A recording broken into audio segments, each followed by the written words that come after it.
Halo Sobat Scholar, setelah pada video sebelumnya kita membahas cara mengaktifkan akun Canva menjadi pro secara gratis dengan menggunakan Canva for Education. Nah, pada video kali ini kita akan membahas cara menggunakan Canva for Education secara terintegrasi dengan Google Classroom dan dapat berkolaborasi, dan cara menginvite teman atau murid sehingga akun Canva mereka pun menjadi pro secara gratis pula melalui Canva for Education kita. Yuk ikuti videonya. Sobat Scholar, setelah akun kita berubah menjadi akun Canva for Edu, maka kita akan mendapatkan fitur seperti template yang dibuat khusus untuk education.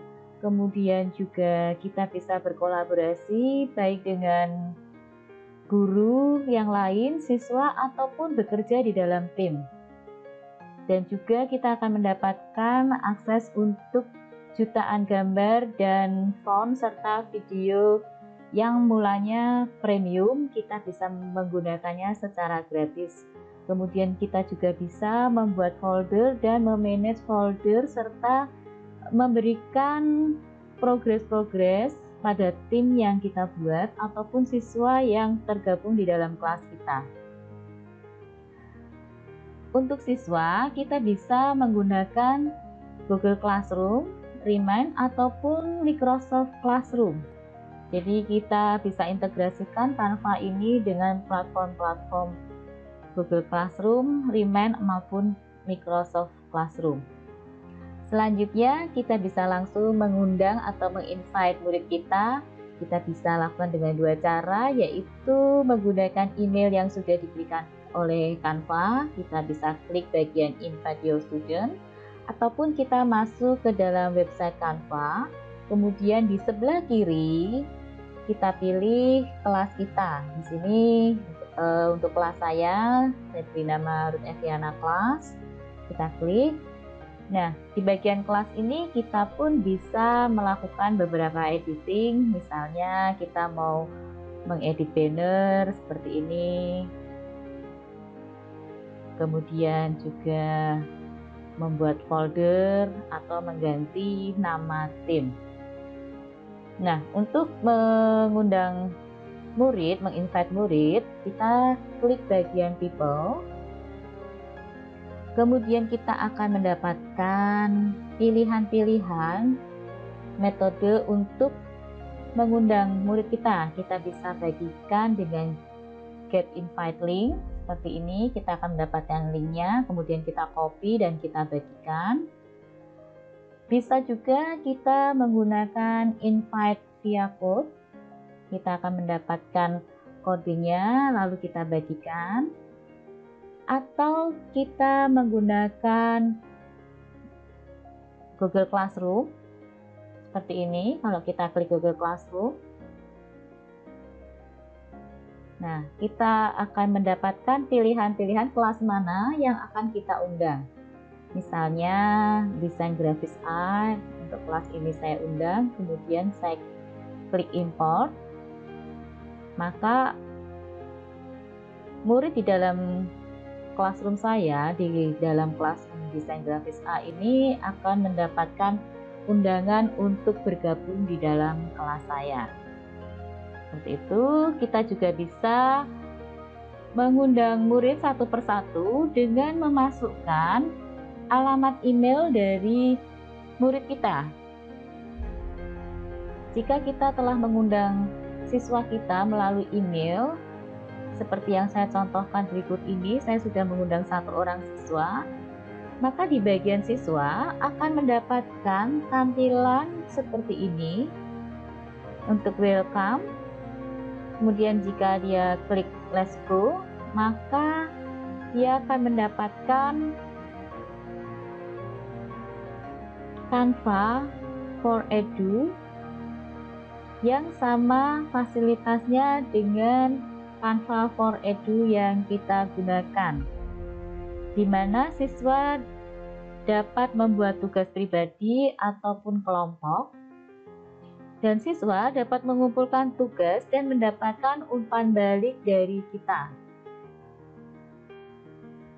Berikutnya, kita bisa mulai membagikan tugas kita kepada murid-murid kita dengan cara sebagai berikut. Kita bisa klik desain yang sudah kita buat, kemudian kita bisa bagikan kepada murid kita. Kita pilih dulu salah satu desain yang ingin supaya siswa kita kerjakan, supaya siswa kita misalnya melengkapi untuk desain ini. Kita bisa klik di bagian titik 3 yang ada di sebelah kanan atas. Kemudian misalnya kita ingin bagikan melalui Google Classroom, kita bisa pilih untuk Google Classroom. Kita klik continue.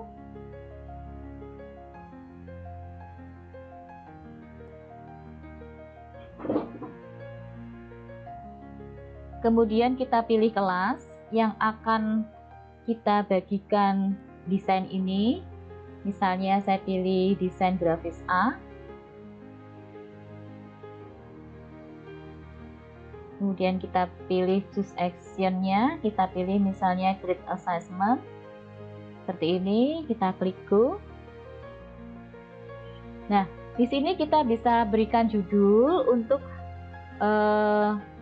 penugasan ini, misalnya project desain. Kemudian kita bisa berikan di bagian instruksi, lengkapilah misalnya begini ya, lengkapilah desain berikut ini menjadi desain yang lengkap dan menarik dengan tambahan gambar. Nah, misalnya kita berikan perintah seperti ini, kemudian kita bisa mulai mengirimkannya kepada murid kita. Kita bisa klik assignment ataupun schedule, sehingga nanti dari sisi siswa akan mendapatkan template seperti ini.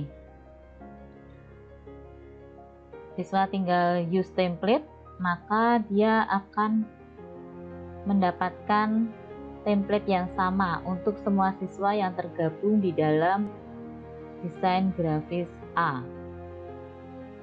Dan siswa pun bisa langsung mengerjakannya. Setelah dia selesai mengerjakan tugasnya, dia bisa mendownload ataupun dia mengirimkan melalui share di dalam kelas kita. Kita juga bisa mengirimkan tugas ini melalui email dengan cara kita klik titik 3 yang ada di kanan atas, kemudian kita pilih assignment. Kita berikan perintah, misalnya lengkapilah desain berikut dengan gambar. Kemudian kita klik next, lalu kita pilih alamat email dari siswa kita, misalnya saya kirimkan seperti ini. Kemudian kita bisa kirim ke beberapa alamat email yang lainnya. Kemudian kita klik publish. Maka materi dari desain kita akan terkirim kepada siswa yang kita berikan melalui email. Setelah kita mengirimkan tugas melalui email, maka di bagian sisi siswa akan mendapatkan email yang kita kirimkan berikut dengan template-nya dan perintah dari tugas tersebut. Siswa bisa langsung start my assessment dan mendapatkan halaman template yang bisa langsung dikerjakan. Nah, siswa bisa mulai mengerjakannya, misalnya seperti ini, dia akan menambahkan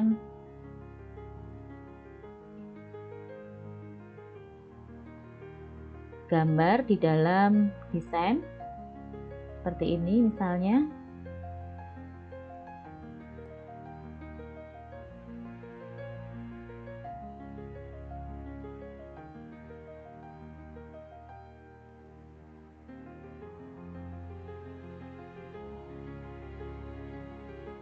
Siswa bisa mulai mengerjakannya.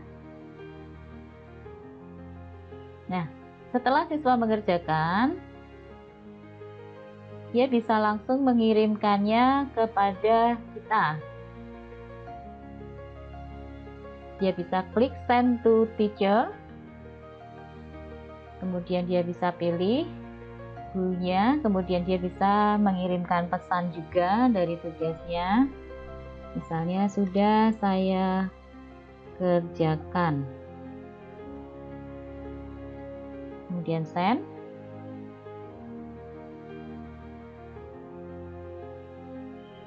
Dan siswa bisa menunggu dari feedback yang bisa kita berikan. Maka kita akan mendapatkan notifikasi. Kita bisa klik. Nah, siswa telah mengirimkan tugasnya, maka kita bisa melakukan beberapa perintah ataupun kita bisa memberikan feedback. Kita bisa berikan feedback kepada siswa. Misalnya kita berikan feedback, perkecil gambar agar lebih bagus. Misalnya kita berikan feedback seperti ini dan kita bisa kirimkan feedback kita kepada siswa kita. Demikian juga berikutnya siswa akan mendapatkan feedback kita dan dia bisa mengedit kembali project yang sudah dia buat dan mengirimkannya kembali kepada kita. Dan jika kita sudah setuju, kita sudah menyetujui atau sudah sesuai dengan apa yang kita inginkan, kita bisa klik di bagian return supaya desain ini berarti sudah kita setujui, desain approve.